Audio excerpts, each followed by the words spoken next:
అయ్యలో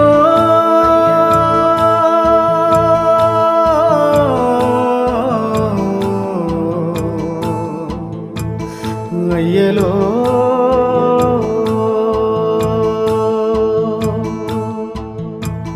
ఐదు పుట్టుక పుట్టినందుకు చెప్పులు కూడా చక్కగా లేవు సార్. మా బతుకులే ఇంత సార్. మా కానీ చెప్పులు లేని పరిస్థితిలో ఉన్న రైతులు సార్ మేము. ఒక్కసారి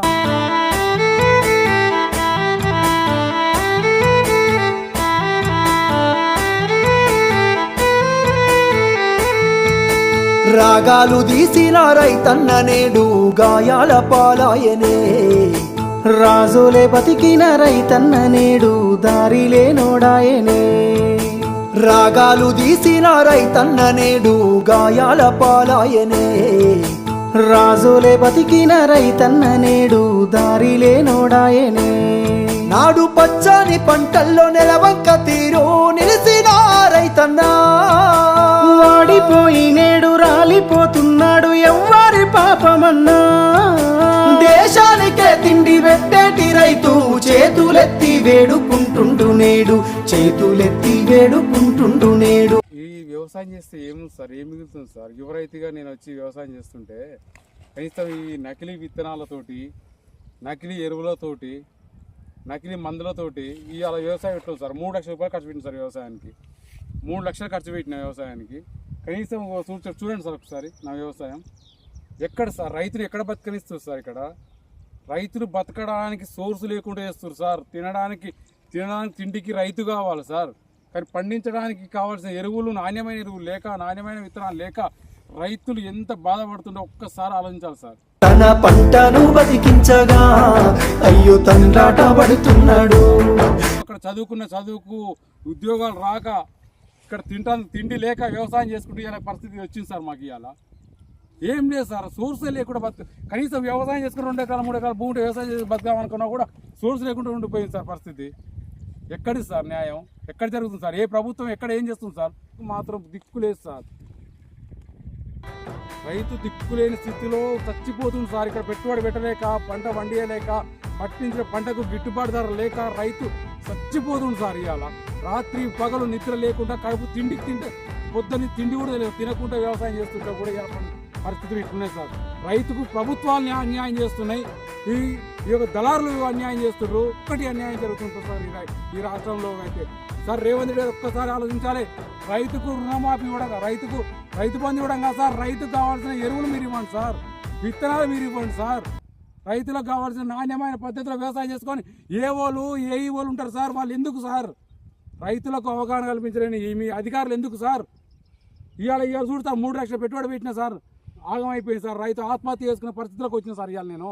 నమ్మించి ముంచినారే, రైతుకు నరకాన్ని చూపుతుండే, 100 హామీలనిచ్చినారే, ఎంత వేదన పెడుతున్నారే. బోనసు అంటూ భరోసా అంటూ అలివిగాని మాటలమ్మా, నమ్మినా వస్తే పుచ్చి బుర్రాలే అరిగోసబడుతున్నామమ్మా. కన్నీళ్ళ పారాయ ఈ రాష్ట్రము, తన పంటను బతికించగా అయ్యో తండ్రాట పడుతున్నాడు. ఏమో సార్, ఇగో ఏం లేదు సార్, మొత్తం చచ్చిపోయింది.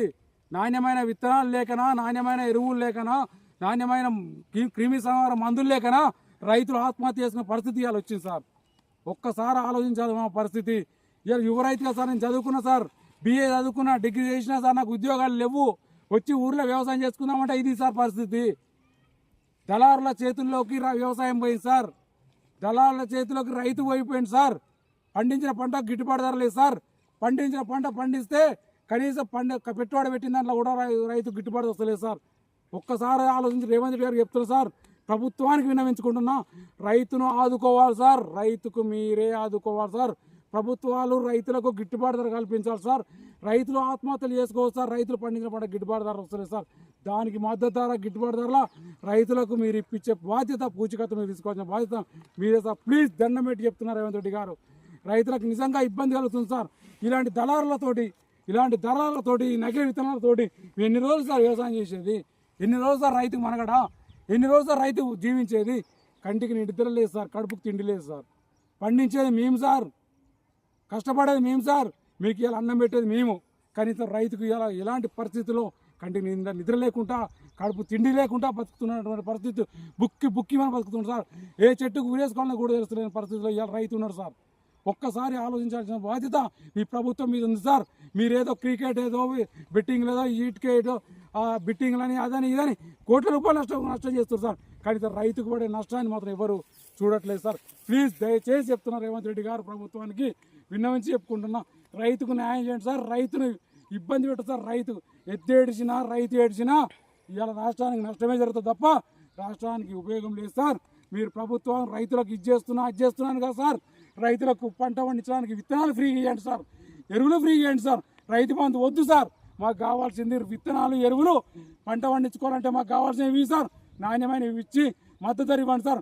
రైతు బతికిపోతాడు, రైతు కంటి నిండా నిద్రపోతాడు, కడుపు నిండా నిండగలుగుతాడు సార్. ప్లీజ్ ఒక్కసారి దయచేసి రేవంత్ రెడ్డి గారు నా మాట విన్నవించి ఒక్కసారి ఆలోచించవలసిందిగా ప్రభుత్వాన్ని విన్నవించుకుంటున్నాను. జై తెలంగాణ.